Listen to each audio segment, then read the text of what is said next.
sharing the truth one fact at a time. This is the Free America Radio Network.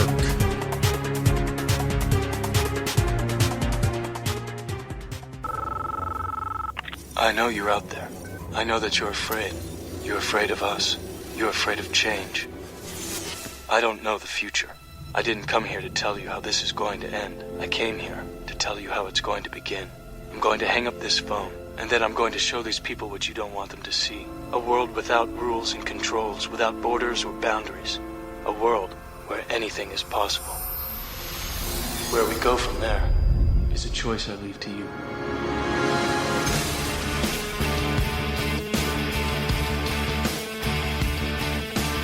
The Krisanne Hall Show. Any varmint that crosses that lady's path has met its match. Come on!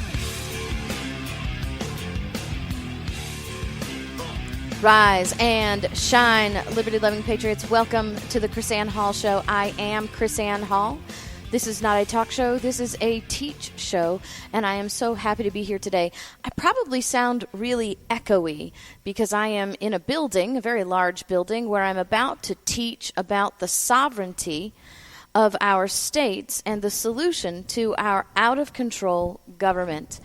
And I have a special guest, as I told you yesterday. I have a special guest today, and I'm very excited about him coming on the show, and he's a lot more experienced at this radio stuff than I am, so I'm not even going to give him much direction on this, but his name is Mark Baird. We're still here in California, by the way, and he is, are you the head of, the founder of? I'm one of the spokespeople. One of the spokespeople for the Jefferson Declaration Committee. How are you today, Mark? I'm doing great, Krisanne. Thanks for having me. Oh, it's my pleasure. It's my pleasure. Hey, Mark, tell us about the Jefferson Declaration Committee. What is it all about? The Jefferson Declaration Committee is involved in the effort to have the first Article 4, Section 3 state split since Maine left Massachusetts. Wow, that's pretty exciting. What kind of traction are you getting? I mean, I can't imagine why you would want to leave the state of California. No. Well, we have 6 counties that are already signed up. We're talking to probably 10 more counties. We've had conversations with almost every county in California. People are excited about this. It's gaining momentum every day. And for us, it's a matter of necessity because if we don't do this, we will lose our liberty and we won't survive here. Now, we're talking about Northern California separating from Southern California. How does that work? That's correct. We have no representation in the state capital. For example, the northern, approximately third of California geographically, has about 5 state-level representatives. The county of Los Angeles alone has 35. Oh, my goodness. So as you can see, we can't accomplish the simplest things to conduct our lives, and we're constantly being subjected to the whims and vagaries of state government and people who are 900 miles away. Meanwhile, they steal your water, your produce, your land. Our money. Your money. We're taxed, but we have no say on how those taxes are spent. The water goes away. We're subject to all of these environmental programs and processes that are destroying our economy, causing our children to leave, and depriving us of our liberty and our property. Wow. So you said you've talked to all the counties. How many counties are in your sort of prospective new state? There are 58 counties in California, and ideally we would like between 10 and 13 of them to have a financially viable state, but we're engaged with 19 counties right now. Awesome. So tell me, how is this process going to work for you? Because this is really something. Now, I know constitutionally it's viable. I know constitutionally it's legal, but I to be honest, I haven't studied a lot about it. So tell me how it works. Well, mistakes have been made. We've never split a state in half before, so we're learning as we go. And we did not have the benefit of expertise such as yours along the way. So it's a rudimentary effort, but we think we're on the right track. What we decided to do, we decided to craft a declaration, and that would be indicative of local governmental support or local popular support. It doesn't matter. And we would take a pile of these declarations, 10, 12, 13, however many represent a viable state, and we would go to the State House and we would cause legislation to be written. We're not asking permission. We're telling our representatives what we want. And then we need to have that legislation passed in California and again in the federal legislature. Well, now I have to ask you a question that may seem somewhat obvious.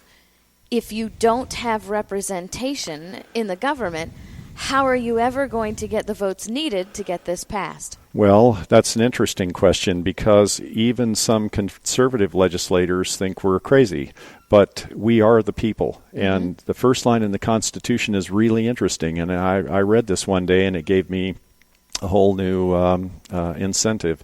We, the people, in order to form a more perfect union. We have a union now. It doesn't work for us. Article 2, Section 1 of the California Constitution says that all power is derived from the people and we have the right to abolish or alter our form of government. So what we're going to do is we are going to make ourselves so obnoxious in the State House that eventually they will say, go away, please go away. Woohoo! Wow, that's awesome. And I'm so praying for you guys. I think that's awesome. I think that, our framers believed in a principle that government governs best when it governs least, but when it governs at home, which is why the state capitol was situated where it was, so that it would be equidistant within the 13 colonies. And Benjamin Franklin remarked quite often that when the capital of a country or the capital of a state became so far removed from the people geographically, then it would not work because the people had to be close to their capital. And that's what's happened to you guys. You're way too far away. And not only that, you're isolated based on the fact that you have little representation. Yes, and also we are subject to the fact that people 900 miles away have no empathy for how our lives are conducted, and that's really, I think, what Benjamin was talking about. And Count Montesquieu, when he wrote Democracy in America, he also said that he discovered the greatest form of government known to man, and that was the township, the county. Right. So we propose a state where the counties have the lion's share of the power, and the states do what states do best. Act as liaison with the feds, talk to other states, talk to other countries, and keep their nose out of a county's business unless they're requested to give that advice. That is just, I have goosebumps. That's just inspirational because that's how we're supposed to be. Yes. That's how every single state is supposed to be. Yes. The most power should be in your local government. Right. In the municipality, then the county, and then the state. Counties should be telling states what to do, not the other way around. Well, that's one of the reasons why I'm so thrilled to be here, and I was so glad to hear that you were coming here to teach because I've been a pilot all my life and a rancher and a deputy sheriff and things like that, and I lack the depth of knowledge that you are giving us, and I am so inspired, and I have new reading, and we have new precedent that we can explore. And these things are tools in our toolbox, and they're very effective tools, because when you say these things to lawmakers, they stop and they look at you, and they know on some level that you're right. And perhaps we can create a collective conscience where someone will actually do the right thing in Sacramento. Well, we'd really like to do that in Florida. I think I'd like to split Florida at the I-4 corridor because that's what the problem is with the state of Florida. We are huge. State of Florida, I live in the northern part of Florida. We are right on the Georgia-Florida border. It will take me 10 hours to get to the bottom part of Florida. And then if you go east to west, across the panhandle, that's another 8 hours. Yes. So we're a very large state. And even though, and this is the irony of it all, even though our capital is in North Florida, we are ruled and reigned by the populace in South Florida. That's correct. Because the big cities are down there, and they are full of the people who have all moved from New York and New Jersey and brought their progressive, liberal mentality into Florida. And it's a palpable change. You hit the I-4 splits the state of Florida almost in half. You hit that I-4 corridor, and it's like a totally different planet. Different world, yeah. That's interesting that you brought that up because I think a lot of states face the same thing. And what has happened in California in 1964, the Warren Court gave itself the power to change the way state legislatures elect officials. Don't you love how the courts can grant themselves power? I think that's just hilarious. What they did was they changed, Earl Warren changed over 30 state legislatures from a federal model of government where each county had a state senator to one man, one vote apportioned by the courts or under the supervision of the courts. That was when California stopped working. We used to have a state senator, and rural counties and urban counties had balance. They had to cooperate. One house was populous, one house was by local government, much the way the United States Senate used to be and should be again. But once again, if we could get back to that federal model, and we think we can do it, we think we've engineered a way to do that using the court's own propaganda against it. Wait a minute. Now, what you're telling me is that California is not a republic. No. California is a democracy. California is a theocracy and a democracy. Well, yes. The Constitution of the United States requires every state to be a republic. Yes, Article 4, Section 4. And oddly enough, Earl Warren thought the Constitution was unconstitutional. Because he said that only a liberal brain can give you that. My husband has a saying. He says, you have to go to college to get that stupid. Yeah, because he said that the 14th Amendment, Section 1, gives everyone equal protection under the law, and that means the court should supervise the way all state officers are elected. Yeah, see, that's what happens when you have bad law. Yes. Bad law is applied in very bad ways. And, you guys have a really viable argument in this, understanding that California is no longer operating constitutionally as a republic. But not only that, you have a beautiful way of showing people by way of practical example of why democracies are bad. Democracies don't work. The Greeks knew it. The Romans knew it. The Romans found it out very violently. Our founders knew that? Montesquieu knew it because he came from France, because democracy in France didn't work. He was sent to the United States to find out why constitutional republic works and why democracy doesn't work. So we have also a court that went on to ignore itself twice after the fact, and they then ruled that even small geographical areas deserve representation. So what we're going to do is, our implied threat is, if the legislature doesn't allow us to separate peacefully, we will challenge the Reynolds versus Sims decision and pull the rug out from under establishment politics in California. Well, you know what we're going to do? We're going to come back after a short break, and we are going to discuss this a little bit more. I want you to tell our people, because I don't know about the Sims case, what that means to you. And then we're just going to keep going, because I think people need to understand, number one, the power of the people. Number two, the value of a republic over a democracy. And number three, that there are people out there fighting and that they can fight too. So stick with us, and we will be right back after this short break.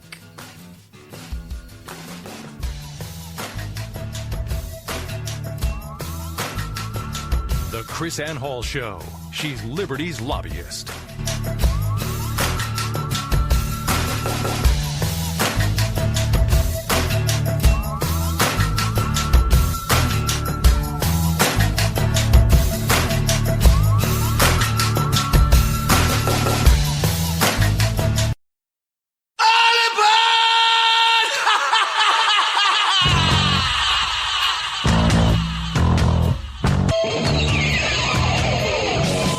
Krisanne Hall Show. She's Liberty's lobbyist.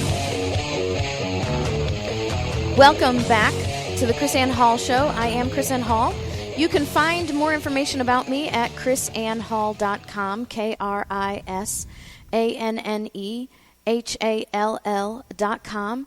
And I'm so excited because we are adding 2 brand new radio networks today, and so we will be announcing formally they're joining us later on this week. This is Thursday. You guys know me. I never know what day of the week it is. It's Thursday. So you know what? Why don't we just do Monday? Monday we will do a big celebration day where we will announce our new networks. I'm really, really excited about this. I think this is really cool. But our guest today is Mark Baird. He is the spokesperson for Jefferson Declaration Committee. And this is a committee, and I'm just so excited about this. This is a committee that is wanting not to secede from Florida, but to separate and become their own state. And this is not the first time this has happened, right? Right. What was the first time it happened? Well, the first time it happened, it's happened 4 times in our history. Vermont from New York, Tennessee from Virginia, Kentucky from Virginia, and Maine from Massachusetts. Maine from Massachusetts in 1820 was the last true Article 4, Section 3 state split. And so it was the exact same process we're following today. And by the way, it took them 3 tries to get away from Massachusetts. So their third try, they were successful. We're in this for the long haul because we are taking a page from your notebook, and we are going to secure liberty for our posterity. And this isn't about the money. This is about liberty.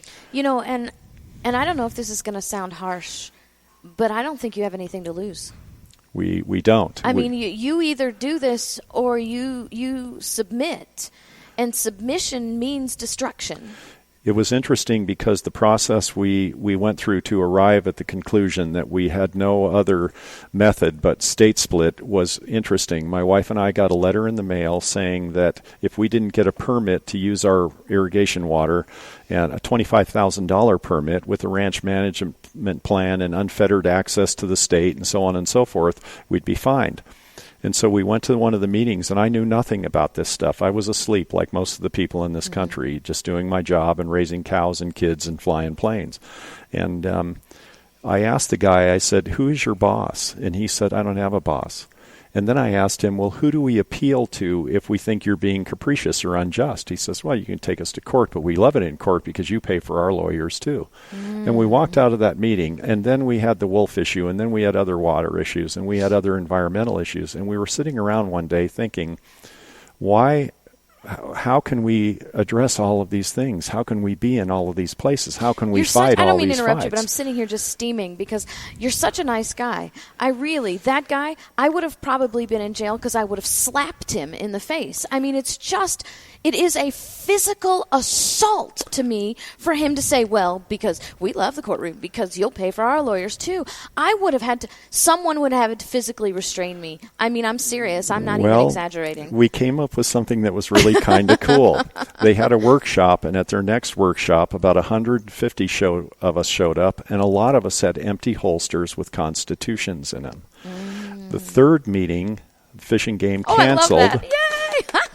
The third meeting, Fish and Game canceled, quote, and they told this to the Sacramento Bee, because they were afraid of an armed insurrection.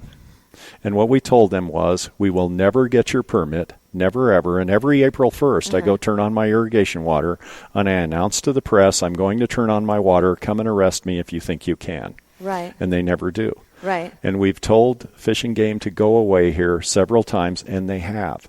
And what we learned is that the people have the power. We have the liberty. We can fail to use it, but it belongs to us. Well, and it just indicates to me what cowards they are. I mean, somebody that can look at you and say, fine, sue me, right? Oh, so sue me. Right. That is a coward's words. Yeah. Because they're bullies, right? Yes. And so what do you do with a bully in the schoolyard? You stand up and you find out that the bully is actually a coward in the long run. Well, I had a natural resources attorney inside the natural resources building in Sacramento, and we were outside for a conference about some of these fights that we're in, and the story's too long and boring. I won't go into it. But what he said to me, we were alone in the hall. No one heard this but me and him. He said, wait a minute. We're going to go to a break. Okay. And if they want to hear what they said, they're going to have to come back after the break, because I don't want to interrupt you for this break, because this is very exciting. I love hearing people say, you know what? Molan Levey. It's not just for guns, is it? It's for property, too.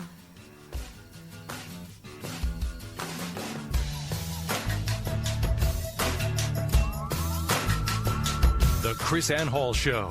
She's Liberty's lobbyist.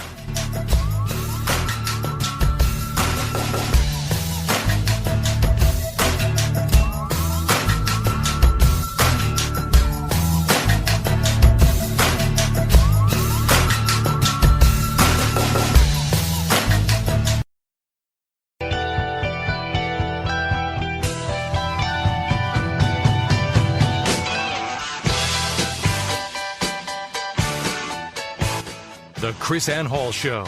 She's Liberty's lobbyist. Welcome back to the Krisanne Hall Show. My special guest, Mark Baird, the spokesperson for the Jefferson Declaration Committee, a committee to split the state of California constitutionally and in order to preserve liberty. Now, you were telling us a story, so set the story up and tell us what happens. We were in the Natural Resources Building in Sacramento. It's a division of the government there, and we were there because they want to tear out 4 perfectly good dams on the Klamath River, and that's a really long story, and it has to do with the progressive agenda for fish and saving the environment and taking your money and your liberty in the process. Well, I don't mean to interrupt you, but interestingly enough, I was doing some research on something else, and I stumbled onto the issue of the dams, and I actually know a little bit about that. I saw the schematics and how the fisheries are at the bottom and how the dams are actually preserving and conserving the environment, and the destruction of the dams would create havoc.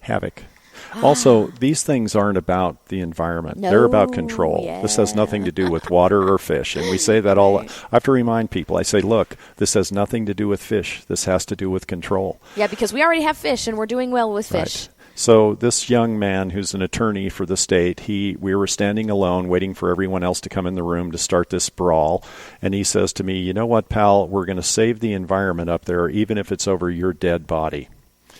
And I said, well, young man, I said, bring your gun and bring your lunch because you're going to need the gun and it's going to be a long day for you. You're going to want the lunch. And then I said to him, oh, but it won't be you doing the dirty work. You'll be sitting in your condo watching someone wash your BMW while you sip a latte, and you'll send someone else to do your dirty work, won't you? That made him mad, and he pushed past me and went in the room. Yeah, because he knew it was true. It is true. It is true. And I've been a pilot for 43 years. I've been to 6 wars for the United States government. I have seen every socialist pest hole on this planet. And I'm here to tell you right now that if people don't wake up for liberty, you are not going to like or understand the world your children grow up in. You know, I tell people all the time, we have this bumper sticker mentality, you know. They'll come in, they'll get my guns when they come get them from my cold, dead hand. And I tell them, you know what? They will. They will. Because by the time they come for your guns, that's all you got left. That's right. And they will kill you to get them because you've already lost everything else. That's right. And it's interesting, the very fight that you're in is very akin to the fight that our framers were for, about property, about property rights, about equal representation. I mean, this is the battle that formed the separation between the colonies and Great Britain and would ultimately form our union. The framers saying, look, we have to have representation because otherwise we are not a government that represents the people. We are ruled and reigned. That's correct, and that's how it is here in California and many, many other states, by the way. I talked to Jeff Hare in Colorado. They're trying to do this in Colorado, and Scott Strelzik in Maryland, and they're trying to do it in Upper Michigan. I think we've had more success because I think we lucked out and we hit upon a method that works so far. But we have a long, long way to go, and we need 10 times 10,000 patriots. You were talking about the summer soldier and the sunshine patriot yesterday, and that rings so true. We have got to have people who will put aside their safety and their security and stand for liberty, because without that, you won't have any of the other things. Well, you know, when you remove someone's right to their property, then they become nothing but an indentured slave. And people, I think we are at a disadvantage because we have lived so long in prosperity. We have lived so long in luxury that we don't know what it's like to be without anymore. And so I think the disadvantage that we have is that we no longer fear the servitude because we have no experience with it. And I think the one thing that our framers had as an advantage over us was that they had been subjects. You know, it had only been 80 years since they had a rebellion with George III, or with James II. And before that, it had only been 40 years with their rebellion with Charles I. So we're talking 2 major rebellions in 100 years.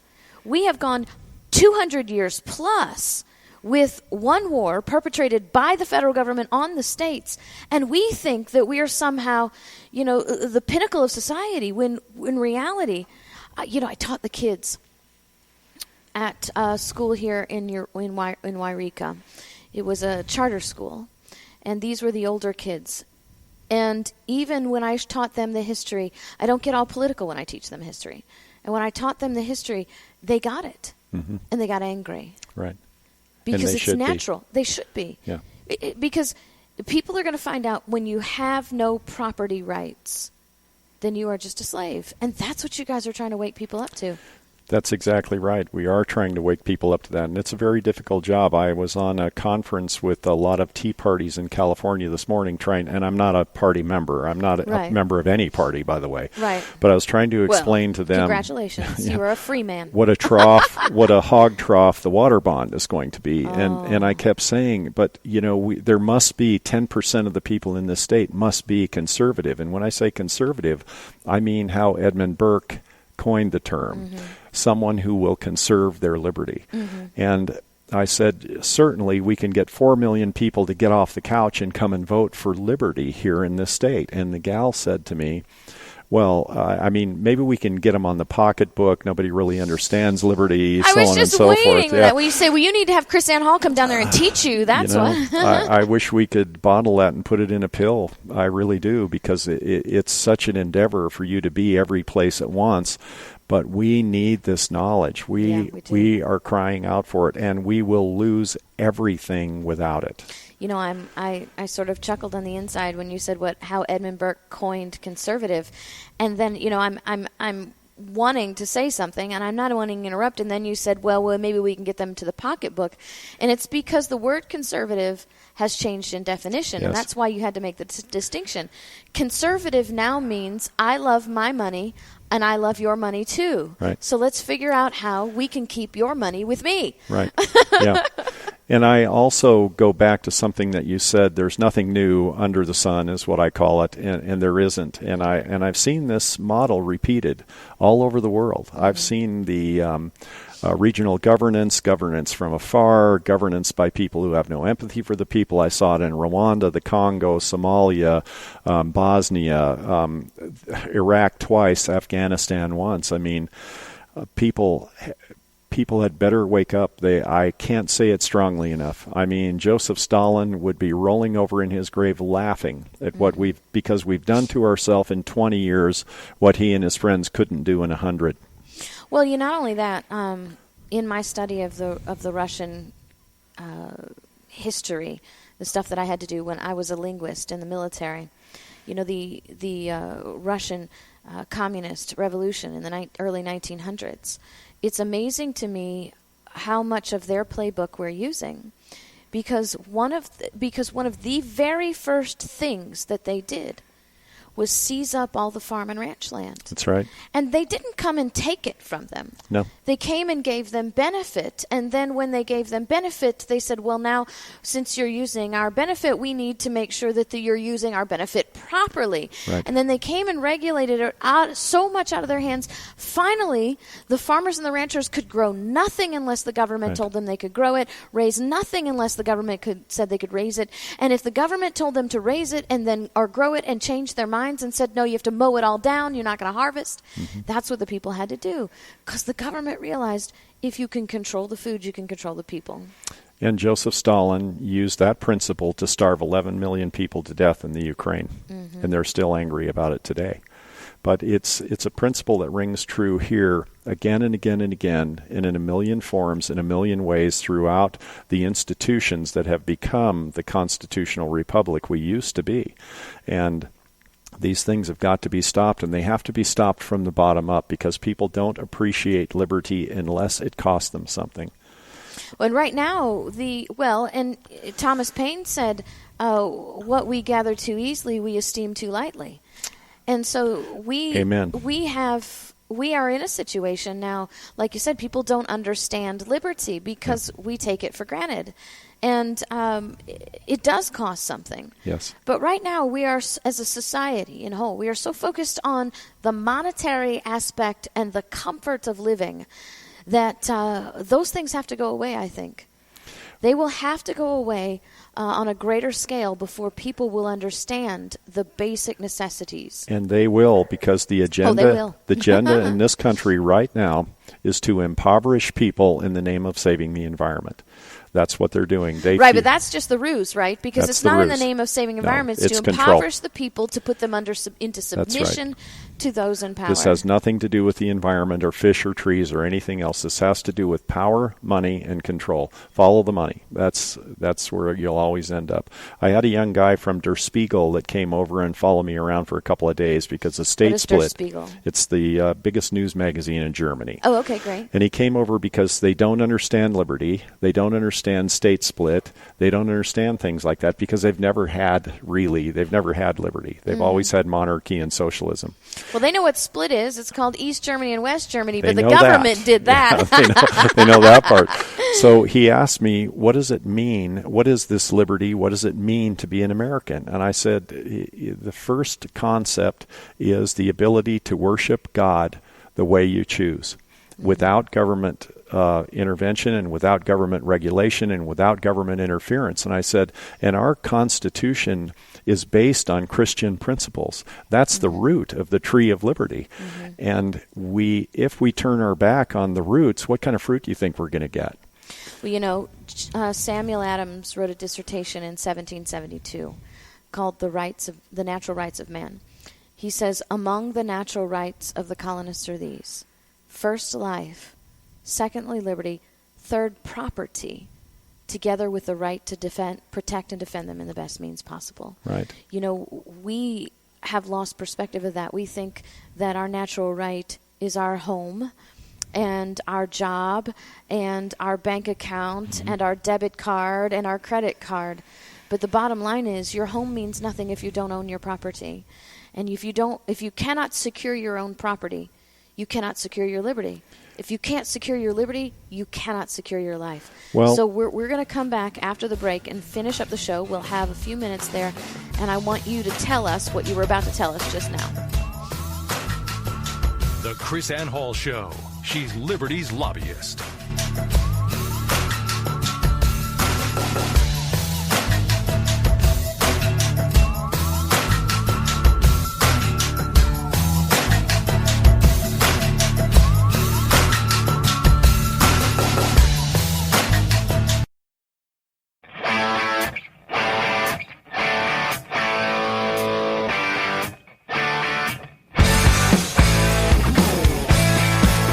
Krisanne Hall Show.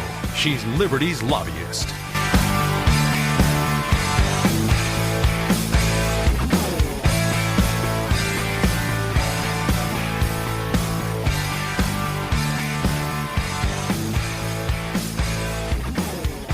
Welcome back to the Krisanne Hall Show. My special guest, Mark Baird, with the, tell us who you are again, the Jefferson Declaration Committee spokesman. Jefferson Declaration Committee spokesman. Now, before we get too much further, I want you to tell people how they can find out more about the Jefferson Declaration Committee, how they can get in touch with you or your committee so they can learn more about this, and maybe we could start something up in Florida, too. Well, our website is www.jeffersondeclaration.net. And my phone number is 530-227-6729. And if you have questions about state split, and that is my cell phone number, and I give it out freely because I want people to understand we are in this for liberty, and if you want liberty, I will tell you what I know, as limited as that is. May I suggest to you that when you get your new state, that you start a state bank like North Dakota? What I say to people is, when we get our own state, a great many things are possible. A great many things. Well, my biggest suggestion to you, in the greatest way that you will preserve your liberty after you've established the county supremacy issue, is to establish a state bank like North Dakota, because they are not subject to the Federal Reserve. And you will be able to monetize your state in great security. It'll be so awesome. So we have just a few minutes left. I want you to tell the people something that they need to know. Well, what they need to know is that a grassroots movement, a true movement of the people, represents the liberty that started this country. And You have the power. You have all the power. You have the ultimate power. You have the power of no. We've used civil disobedience here in Siskiyou County many times. And government agencies have gone away because they recognize that there are a lot more of us than there are of them. Mm-hmm. They recognize that they can't police us with the 10 people who officiate over our affairs. But you have to take an active part. You have to get off the couch. You have got to become involved. And I'm a real fan of Sam Adams. He was a pretty blunt guy. Yes. I'm sure a lot of people thought he was a little too edgy. No. And I'm paraphrasing because I have a lousy memory. But he was needed for that time. He was. But he said that if your security and your safety is worth more than your liberty, get down on your hands and knees and lick the hand that feeds you. Mm-hmm. We seek neither your counsel nor your arms. May your chains rest lightly upon you, and may we forget that you were ever called countrymen. I know. We need 10 times 10,000 patriots to make this work. You can be one of them. You can be one in your own state. If you want to know how to do this, we'll show you what worked, what didn't work. We'll show you what we've done. We'll describe the process as we know it to you, and perhaps through collaboration in groups of liberty-minded people, we can effect state split. And if we can create a constitutional republic in one small state, we can teach other states how we've done it, and then we can turn to the federal government and demand better behavior. Absolutely. And that's the key, right? Because Jefferson told us that governments are instituted among men, deriving their just powers from the consent of the governed. Yes. And I think it's about time we stop consenting. Yes, I think the time has come for 51.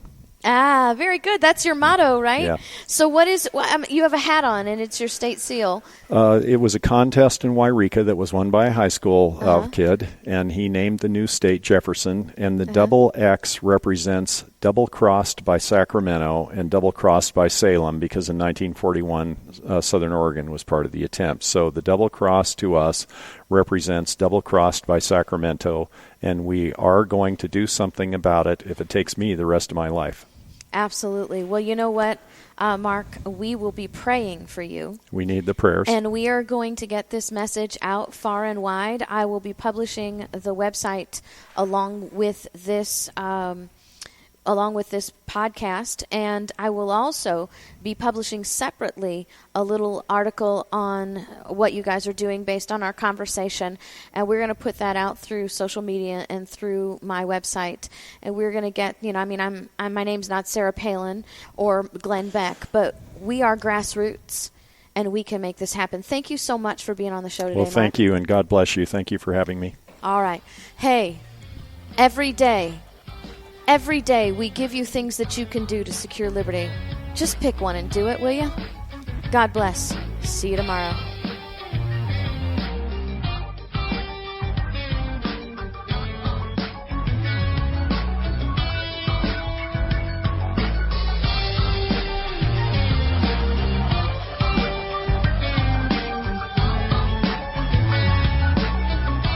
This is the Free America Radio Network.